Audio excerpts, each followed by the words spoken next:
Hi,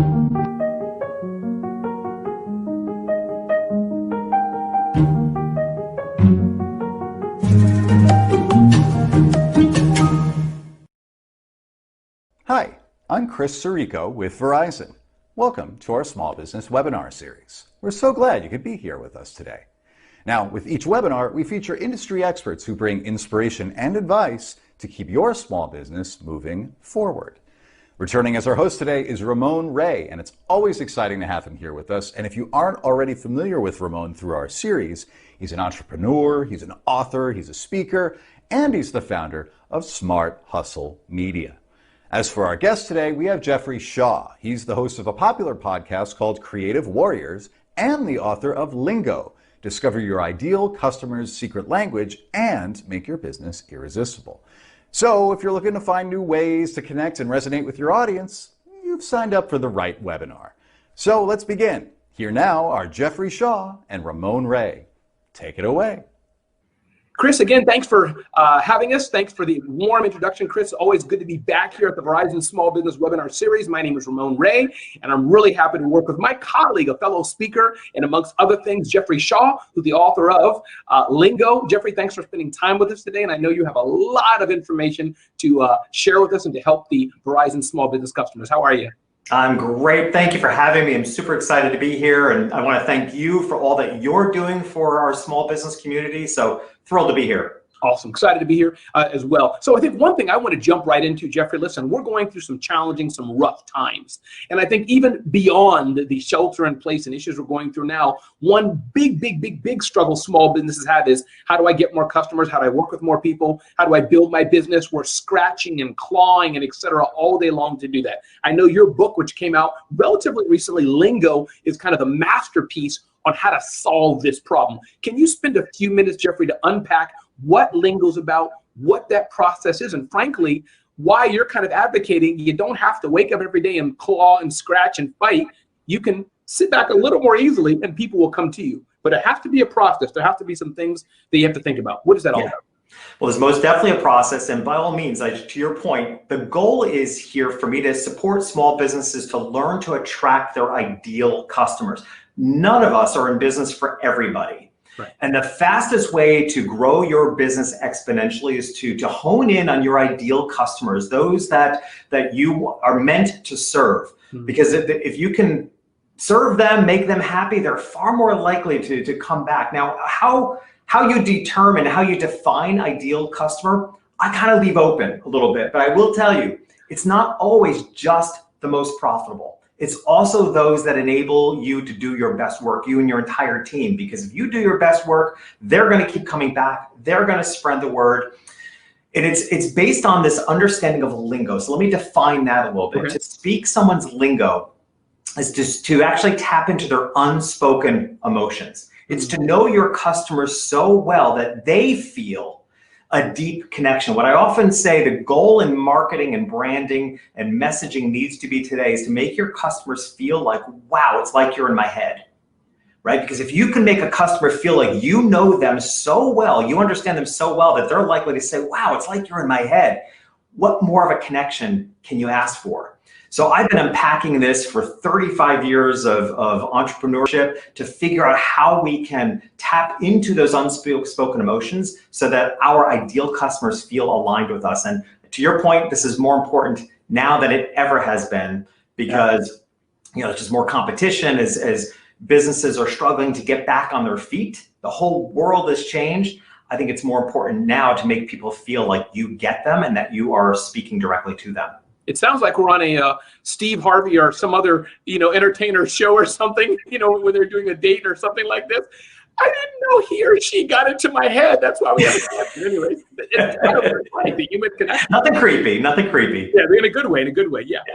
Let's talk about this aspect, Jeffrey, of ideal customers. I think that, what do you say to that small business owner out there? And again, in this Verizon Small Business Webinar Series, Jeffrey, we've talked to thousands of small businesses across a variety of sectors, but talk to the person who's like, Jeffrey, what are you talking about ideal customer? My ideal customer, Jeffrey, is the one who's going to give me a check. That's all I want to do. I got to pay rent or whatever it is. Can you help us understand, and people who kind of sound like maybe they're one of the large big box retailers, we're here for everybody. Everybody come in. But what I think I'm hearing you say maybe is, maybe you don't have to do that, and or that's not the best approach. Why is that? So, because small businesses, we don't have a lot of time, right? We're wearing 1,000 hats, we're playing the roles of several people. We don't have a lot of time, and businesses waste an inordinate amount of time trying to convince people of their value or trying to satisfy customers that will never be satisfied. And we all know this, every small business owner knows this experience, right? They're the customers that we bend over backwards for, that we jump through hoops for. They're almost always the least profitable, right? Those that we jump through hoops for are almost always more likely to say, well, that was a waste of time. And then there are those customers that are so aligned with what we do and how we're connected that they just fly through our process and love what we do for them. So we want more of those customers, because that's what I want to stop small businesses from wasting their time trying to convince people of their value, and to focus on the people who already value what they do. And that becomes a marketing and branding strategy, which is what Lingo is all about, so that you can attract your ideal customers who already value what you do, and therefore collaboratively, you're creating much more better value. Are there some specific ways, Jeffrey, that we should do this? Talking to the people who are listening now, 2 or 3 or 4 tips that they should be writing down, and it may not be able to change them overnight or instantaneously. What things should they unpack and think about as we're on this journey? Yeah, so I've broken this down into a 5-step process, and I'm happy to go through all 5 steps with you. These are what I have deemed over my decades of experience as being the 5 strongest human emotions, right? Because I tell you, the buzzwords in business today need to be compassion and empathy, and now more than ever, right? Because of all the changes in the world, that it is more important now than ever to actually have true empathy for those that you serve. So I've broken this down into these 5 emotional triggers, if you will, that a business needs to walk themselves through. Now, I want to clarify, this is for any opportunity when a business is changing or the world has changed. And this is what makes this so important now. The whole world has changed. We have to understand that. And when I say what's changed, is that people's values have shifted and changed. And when people's values shift and change, and what was important to them 6 months ago isn't as important to them now, or vice versa, we then have to, as small businesses, we have to reevaluate everything. I think every small business needs to look carefully at what they're saying and what they're putting out, not just to make sure that you're not saying or doing the wrong thing, but perhaps even more importantly is to look for the opportunities where you can show up as the business that is more compassionate, more empathetic, more understanding of where they're at, because that's going to make you memorable. Wow. Right. So 5 steps. Shall we go through them? Yeah, please. If you can do it, 1, 2, 3, 4, 5, then maybe we can pull out 1 or 2 to talk about more. And we're probably going to have a flood of questions about all 5, but that's okay. We're here to serve. So all 5. Shoot all right. Let's go through all 5, and we can come back and pull out details of any one of them. Sure. So the first is you have to understand the customer's perspective. Okay. Right. So you can't go past go until you can't attempt to speak someone's lingo, to know them deeply, until you are willing to understand their perspective. And here's the key: without judgment, without assumption. Right. Right. Everybody's life has changed. People are at different places, even within a single family. So you have to understand how they see the world. It's imperative to understand the perspective of your ideal customers. This was a big learning lesson for me, Ramon, because when I started my photography business, serving very affluent people 35 years ago, I was a lower income kid from a small country town. I knew nothing about affluent people.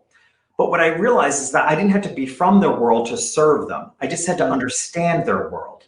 And I willingly stepped into their world without judgment and without assumption to break apart what does the world look like from their perspective.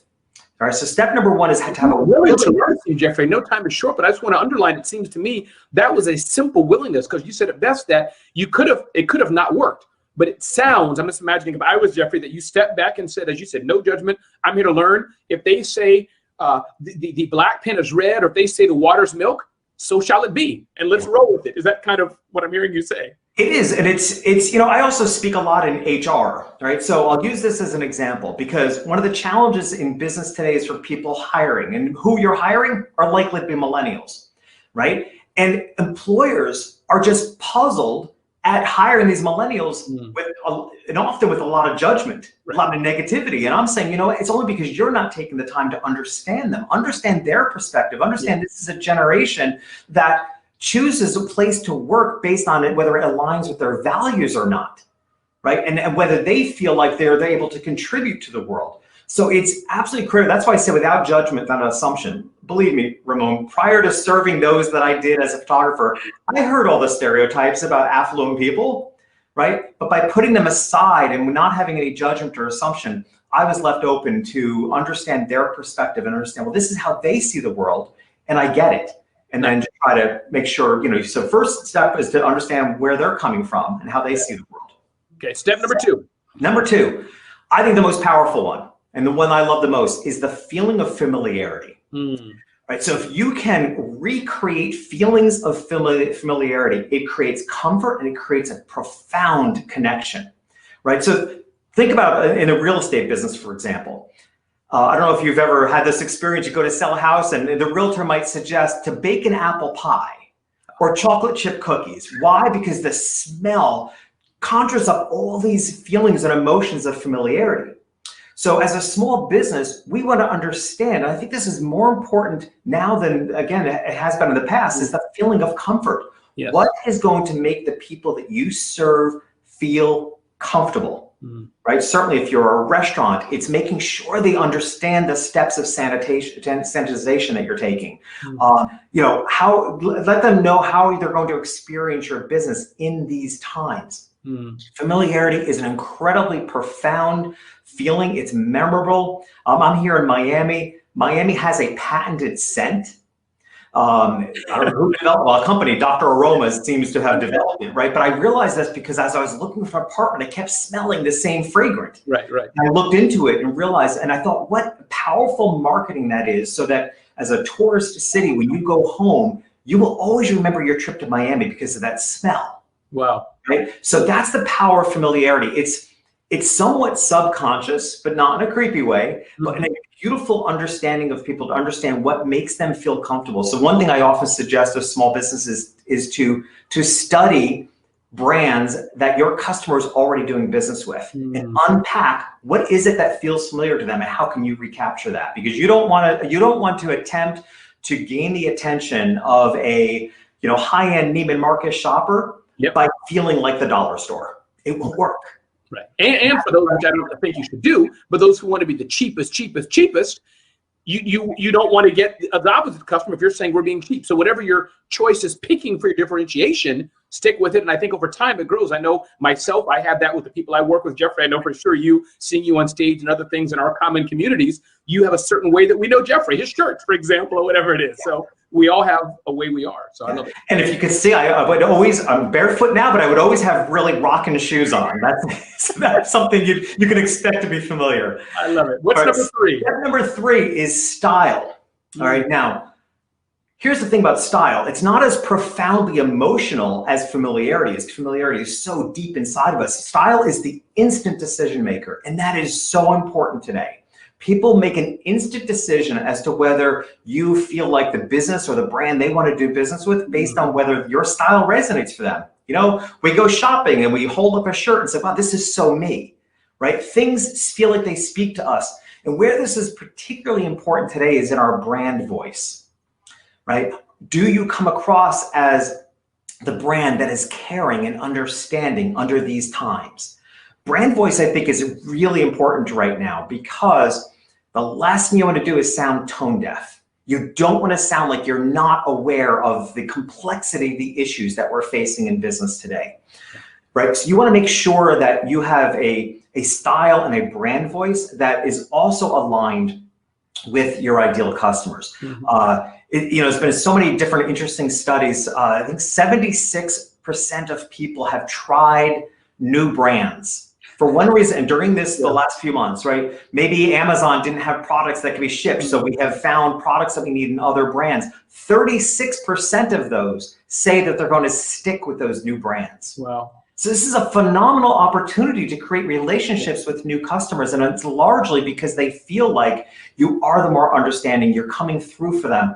I did a podcast a while back that I referred to it as a leveling of the playing field, because I don't think it matters who you've been in the past, whether you've been the biggest rock star in your industry or completely unknown. What matters is how you're showing up for people today. Yeah, that's and true. Your brand voice style has a lot to do with that. And if you I think, Jeffrey, what I'm seeing here, this works for the smallest business. You know, you're a one-person shop, 2 guys in the garage, 2 girls and a cat, whatever it is. I think it can work. And it can work even for those who are larger. I think this style is subtly very important. Yeah, and if you do any email marketing, right, what we know about email marketing is the only reason somebody opens up an email from you is the subject line. Sure.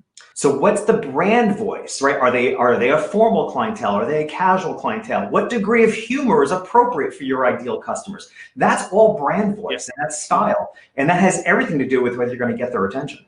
Yeah, I love that. What's number 4? I wish we had like a bell or something. Number 4. We should have counted down. So the 4th one is price. Okay. Now it's a price psychology, because honestly, pricing is so arbitrary. I mean, you literally can pick any numbers out of the air typically, unless you're trying to win on price. Pricing is completely arbitrary. But where it's really important is that your pricing psychology, your pricing strategy, the perception that you create through your pricing, because pricing is all about perception, right? Think, what's your perception of a restaurant that doesn't have prices on the menu? They're expensive. Yeah. Right? So, and you'll go, assuming you know your own, what you can do in an ideal world, you'll go anyhow, if that's your thing. Me and my wife, Jeffrey, we argue, man. She's not going to the place. Me, I'm going. That's just my style. Yeah. Exactly. So there's such a perception. So the numbers are arbitrary, but what is important to stop businesses from wasting their time is to create the perception that aligns with your ideal customer. And here's the key, Ramon. It has to do with, how does your customer see themselves in the world? If they see themselves in the world as only choosing the top quality, highest price, then you better be that, right? In order to match how they see themselves in the world. If your customer is cost conscious and they want to make choices, they see themselves as needing to be cost conscious, then you need to match that. The key is two key points. One is to understand how they see themselves in the world so you can match it. And the second, probably one of the most overlooked things in business, is to make sure you're portraying that. Whenever a business tells me that they have they're wasting their time with customers that are always asking for discounts, that are trying to talk them down, I will always say, well, you know what? It's kind of your fault as the business, because you haven't created an impression of what they should expect.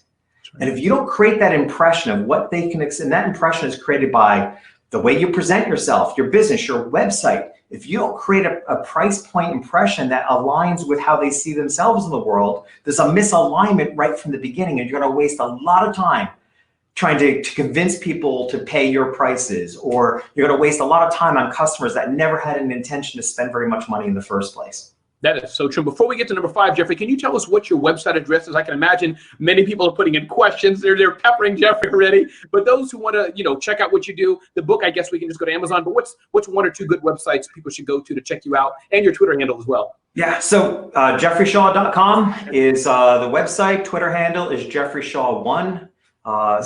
Jeffrey Shaw on LinkedIn, Instagram. Reach out in any way you can. I'm there. Probably too often. Awesome. I say this because while we're speaking, ladies and gentlemen, feel free, tweet out to Jeffrey. Let people know you're hearing us. Tweet out and thank Verizon Business on Twitter. Go to his website, check out what he has. And of course, as Chris has kindly said already, I'm Ramon Ray, RamonRay.com. I'm on Twitter at Ramon Ray as well. Before we get to number 5, because I want to get to that, but I want to push back. I can hear the Verizon small business people. Jeffrey, but my competitors have a lower price. Jeffrey, but you don't understand. My business is special, Jeffrey. My business is like this. But I won't get enough customers if I'm too expensive. I know that's a lot, but you can handle it, Jeffrey. Can you just, if you think I'm right, then say I'm right. But if you can fire back at me, help us understand these things that you can understand that people may be saying, but Jeffrey, really? What do you think? You have to pick your lane. I mean, if I often look at this as almost like radio frequencies, right? We know we might have our favorite genre of music. We know there are other genres playing in other stations, right? So what lane what frequency are you going to hop in on? Without a doubt, no business is for everybody. You will exhaust yourself as a small business trying to be for everybody. And the problem is that if you try to be for everybody, you end up being for no one. right? Because they have to understand who you're for, who you're meant to serve. So, hey, I'll give you a comparison. Often, Target and Walmart, very different lingos, right? Walmart is the lingo of cost consciousness, and they do it extremely well. That's right. Okay, and they attract their ideal customer, the cost-conscious customer. They portray that through their pricing psychology. Everything's priced to the 100th of a cent, right? So that you know that you're not going to pay more than 100% more than you have to. That's right. 100%. They talk about rollback pricing, so they're very focused. The registers are lined up in the front of the store because it's a very transactional mentality, right? Whereas Target is value conscious. Target customers as a brand will spend money, but they need to feel like they're getting more value than what they're spending. And what I love to demonstrate, I always point out, is you ever notice that Target and Walmart are right down the street from one another? Yeah. Always. Yeah. Why? Because both exist in every community. And that's true of every community that I can think of, every small business owner too. Pick your lane. Are you for the high end? Are you for the middle of the road? Or are you for the cost conscious? Pick your customer, pick your ideal customer, who you're best to serve, and then do it 100% by following these steps. That is powerful. And was that number 5, Jeffrey? Was that 1, 2, 3, 4? We have one more to go. Is that right? Yeah. Number 5 is actually now speaking to them. Now, number 5 is lingo. And Ramon, here's the thing. If you notice, this is reverse of the way most people start a business. How do most people go into business? They have a great business idea. They have a business card designed and a logo designed, and they launch a website and they fill it up with words talking about themselves and saying everything they want to say, but they never took the time to understand the lingo of who they're trying to reach. The right way to build a business is to step back. And when I say build a business, it doesn't have to be from day one. It can be from right now, because we all need to change how we present ourselves in business. The right way to do it is to step back, understand the perspective of those that you're going to serve, understand what feels familiar to them and makes them feel comfortable, understand the style that will stop them in their tracks because you're speaking their brand voice, understand the pricing psychology of how they see themselves in the world, understand all that, and now you can actually speak to them. Now you can use words that you know will resonate for them. And the 2 things I'll point out about words I think will be valuable for small business owners. One, what I refer to as a standout statement. All right, standout statement is what I refer to as the modern day slogan or tagline. But the problem is slogans and taglines have no energy because they're thought up from the head, but they haven't been brought, the heart hasn't been brought into it. A standout statement is a result of understanding your customer so well that you know what to say in a brief sentence that will resonate straight to the heart of your ideal customer, such that they're likely to say, wow, it's like you're in my head. Wow. Right. And then the second important part is what I refer to as a self-identifying process. And this goes right back to what you said in the beginning. We live in a time now in doing business in a time where the moment you tell somebody that you're the trustworthy resource, they don't trust you. Right. The moment you tell somebody I'm the best in my industry, they doubt you. Right? Because we're living in a time that I refer to as the empowerment age.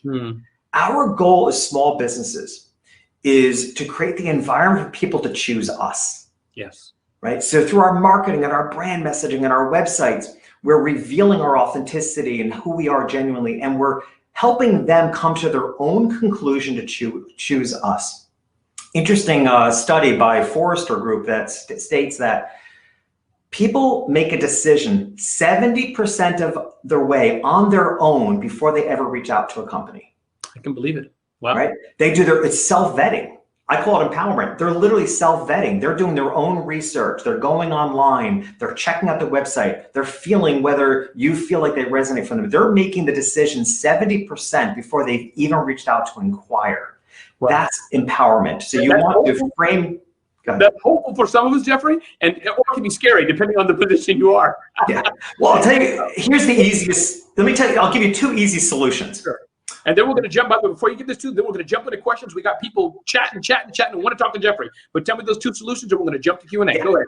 2 simple solutions. One is please take a look at your website. It's probably the cocktail mentality. What does I call a cocktail party? Now imagine, if your website is all about you, it's not serving the objective. right? Any more than if you went to a cocktail party and walked in and told everybody all about yourself and then said, if you'd like to know more, here's a contact form. Right? That's what most websites feel like. The website needs to speak to the person visiting it. They have to feel like they have just landed at home, right? Second little tip, which I think is an easy solution to this, is take a look at how you behave on social media. There's a really good chance, particularly on Instagram, people reveal themselves on Instagram in a really genuine and honest way. Check out how you appear on social media, particularly Instagram, and bring that energy to your website. Somehow we have this mental division that we reveal who we are, we share our lives on Instagram, and then you go to the same business's website and it's stale and boring. This is powerful. Listen, Jeffrey, if it's good with you, are you ready to take the Verizon Small Business Webinar questions? Are you ready? 100%. I'm ready. Let's do it right now. Here we go. Hey, Jeffrey, we had so many great questions come in. The first question coming in, Jeffrey, for you is that let's bring this. What I like about the Verizon Small Business Webinar Series is people ask questions about their particular businesses. So one question came in, Jeffrey. We're kind of I'm going to use the word boring. They're not boring, but we're a simple, your basic, like a computer technology company. It's pretty simple, Jeffrey. How does Lingo work in that kind of business? What should we do if we're your basic, average, simple computer company? What do we do, Jeffrey Shaw? This someone wants to know, or even not even a computer consulting. Specifically, they have a computer program, low-cost computer program. Let me restate that. How does Lingo work for them, Jeffrey? So for their ideal customer, this is not boring. Right. So what I suggest you do is step into, and you might already know this, many small business owners, their own story, their own founding story often has something to do with the business they develop, right? Maybe I often refer to it as kind of a positive escalator. A lot of times we're just a step or two ahead of those that we serve. So there's a really good chance that computer program has been at some point in their life exactly where their ideal customer currently is. So you have the level of compassion and understanding, and it's not boring to them. So if you're not already doing so, read the blogs they're reading, visit the websites they're reading. Back in the day when I started my photography business, it was all brick and mortar. I had to physically go to these places. But in today's world, you can do a tremendous amount of research online. It's just important to step into their world, read their publications, their blogs, wherever they're going for information, even attend their live event, or go to their webinars, go to the trainings that they're receiving so you can more deeply understand their world. But it's not boring to whoever you're serving. And I think I want to underline, Jeffrey, that's so important because sometimes in our own businesses, I know you don't think that about you do, but we can think it's just this. I just make cakes. I just clean floors. I'm just a computer programmer. But to the customer, you could be everything to them. So very good point for sure. Yeah.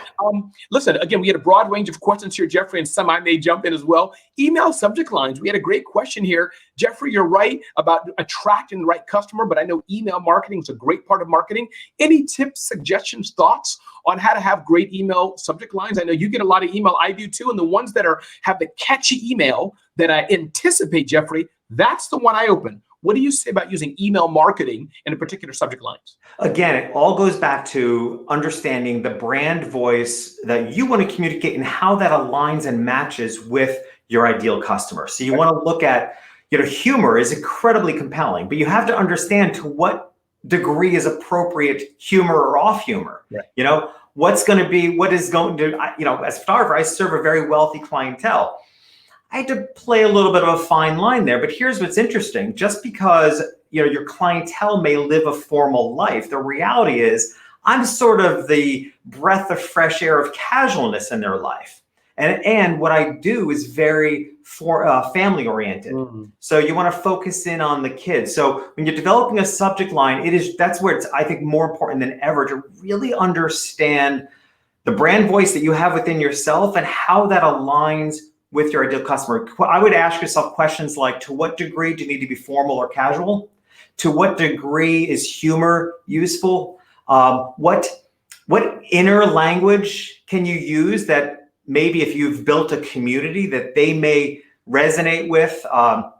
In my community, my podcast, and we talk a lot about chasing squirrels. right? Because it's us creative thinkers, we chase a lot of squirrels. My newsletter is called Nutshell Newsletter. I put everything in one place because you're going to chase squirrels. So I can, if I want to really create a deep connection with that community, I can talk about squirrels. I can make a joke of chasing squirrels and they get it. Yeah. So you want to think about what inner lingo do you have amongst your community, what degree of formal, casual, and degree of humor, and try to develop. And there are some wonderful tools online, by the way, that you can run subject lines through. Yes. And it will give you a subject line score. None of the apps come to mind right now, but if you do a little investigating, there are tools online that you can get a headline score that will help you develop a really good subject line. Absolutely, no, for sure. And somebody asked about how do you understand a customer's lingo? Some of this you've already answered, Jeffrey, but people mentioned for things like, do you recommend those of us who want to dive deeper into this? For sure, I recommend everybody go to Jeffrey's website, jeffreyshaw.com. He talks about a lot of this, gives a lot of value to Verizon customers, so do check that out. But the question is, focus groups do you recommend? Do we take surveys? Should we call customers? How do we get more understanding of what our customers are thinking? And you said part of it already, go to their events. Anything else on that for those who want to dive deeper into understanding what their customers are saying and thinking? Yeah, great question. You want to have good, normal, casual conversations with your customers. I have mixed feelings on focus groups because when people know they're participating in a focus group, that can often in itself skew the results, right? I think they're important, and if any of you are in the focus group business, I'm not discouraging focus groups. But I also think just simple conversations with your customers can go so far. And, again, not understanding the shopping habits, for example, of affluent shoppers in my photography business, I would ask them, what do they do on the computer? Mm-hmm. And much to my surprise, they do little to no shopping on the computer. What they do is they only work on the computer to help their kids with their homework or to look for donations for charity events that they might be contributing to, right? So it was a nuance that I didn't understand, as if I were to do some advertising online, it let me know a little bit about their computer behavior. I'm going to take that just a step further as an example of lingo. I challenged my affluent clients as if they don't shop online, but if they were to shop online, where would they shop online? Overwhelmingly, every mom I had this conversation with said J.Crew. And that surprised me because we don't think of J.Crew as being the highest end brand. But when I asked them, well, why J.Crew? Every one of them had the same answer. J.Crew is size consistent. So when they're shopping for their kids, a medium is a medium, a large is a large. And I contacted J.Crew and they was like, oh yeah, we know that. They go through great lengths. The lingo that they're speaking to their customers is size consistency. And it's developed a loyalty because people know when they buy a certain size at J.Crew, if it's fit their child before, it's going to fit them again. Yep.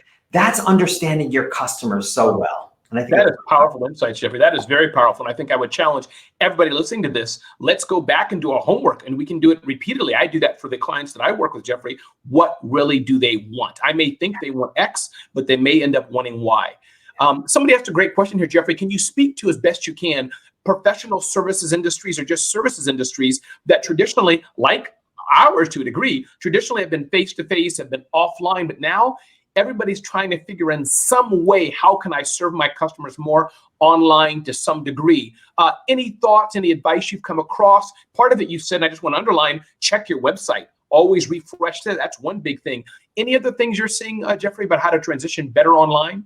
Yeah, most definitely. And it's a great opportunity to reevaluate I'm an artist at heart. I'm a photographer. And one thing you learn as an artist is that you learn to respect the medium, right? What doesn't work is when you try to create a medium where you're trying to, put oils where you would normally use pastels.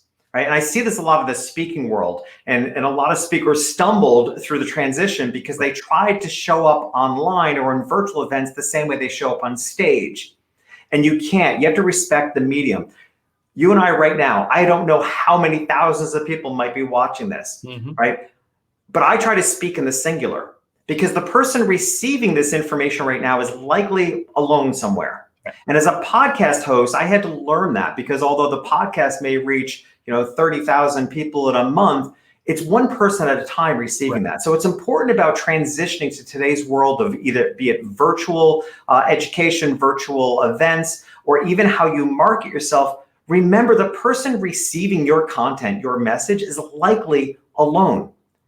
So you have to change the way you communicate. Respect every medium, whether it's a blog, a podcast, live, whatever the medium is in which you're showing up. Respect it for what it is, strengthen it, and make it even better. And in a lot of cases, it's an opportunity to actually come across far more intimate.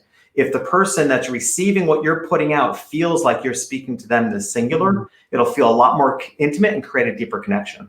And I just want to stretch that advice because it's so powerful, Jeffrey. A lot of people, as I'm sure many listening to this, I'm guessing, are doing more and more online video chats, and either they're learning or giving it as we're doing today. And I just want to underline that tip, Jeffrey. I've been pushed sometimes, Ramon, we need to have more questions and polls and banners and gizmos, which can work.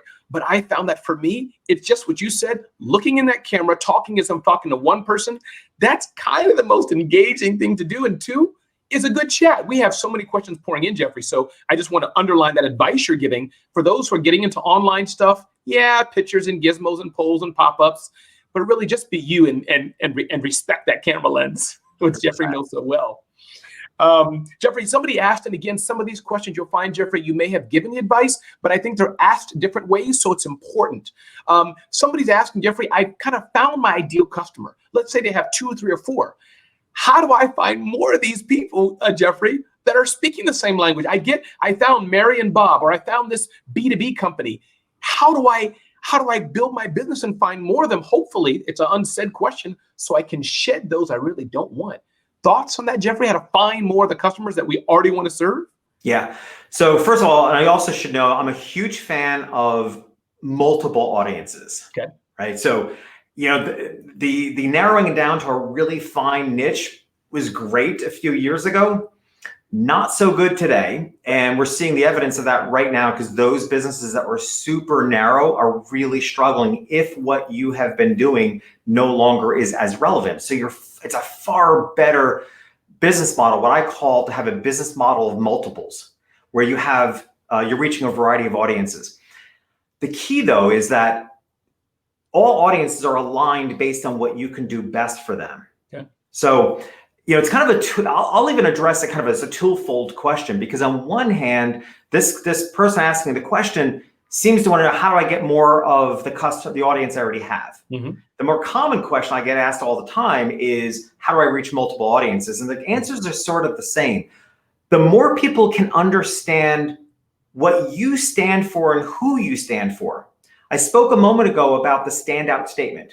The reason it's called a standout statement is because in 3 to 9 words, you have to let the world know what you stand for, whom you stand up for, and do it in a way that's so compelling it stands out. So the way to get more customers, if you've got your defined ideal customer, the way to get more of them is to make sure it is super clear that you are for them, because they are self-vetting, as we also discussed a moment ago. Right? So you want to make it super obvious to them that you are for them. And then, of course, if that means you need to do additional marketing, that again, you can figure out where are they spending their time. You know, I coached a photographer some time ago who did weddings, but what we kind of called pig roast weddings, right? They were the casual backyard pig roast weddings. Like, he hated the whole formal weddings. Sure. And I just gave him the example. So I challenged him. I said, so for you to reach your ideal customer, if you had an opportunity, where would you display your photographs? Would it be in Starbucks, or would it be in an independent coffee shop? Right? Obviously, his ideal customers are far more like these people that are having backyard pig roast weddings. You know, he also referred to his brides as tattooed brides. Like, they're far more likely to go to the independent-owned coffee shop than a corporate-owned coffee shop. So you'll find more of the customers you want to reach, the more you can understand them and where they might be going. And don't, just get in the right place where you can meet more of them. Yeah, this is powerful. And I think Seth Godin says something like that, where people like us do things like this. And I think that's part of that lingo, following the language of our customers. Another question here, Jeffrey, which I know you and I could probably talk about this and help the Verizon audience for hours on this, is pricing.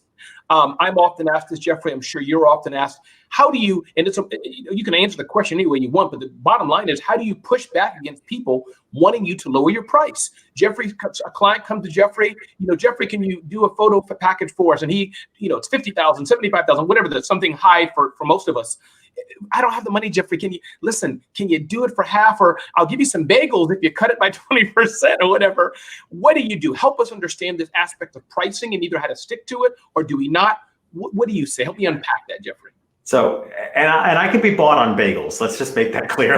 That's not a stretch. So, the reality is that we all want to get paid our worth and our value. And I'm a huge proponent of making sure people get paid their worth and what they're worth. However, I spend my life, my days serving small business owners, self-employed business owners, and I'm also a realist. There are a lot of times in the real world, not just the motivational hoopla, in the real world, there are times that we have bills to pay. There are times that we are willing to work for less. So here's my suggestion. You want to know your absolute worth.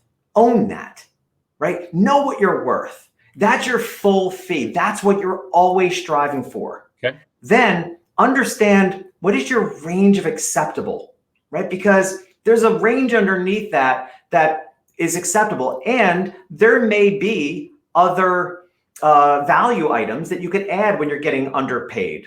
Some bagels might offset. If I might work for less, but hey, you're going to throw in some bagels. And as speakers, we may take a less than full paid speaking gig because it's going to include the video when we really want good video. So there are some offset values. And here's the key thing, Ramon. What is the line of shame?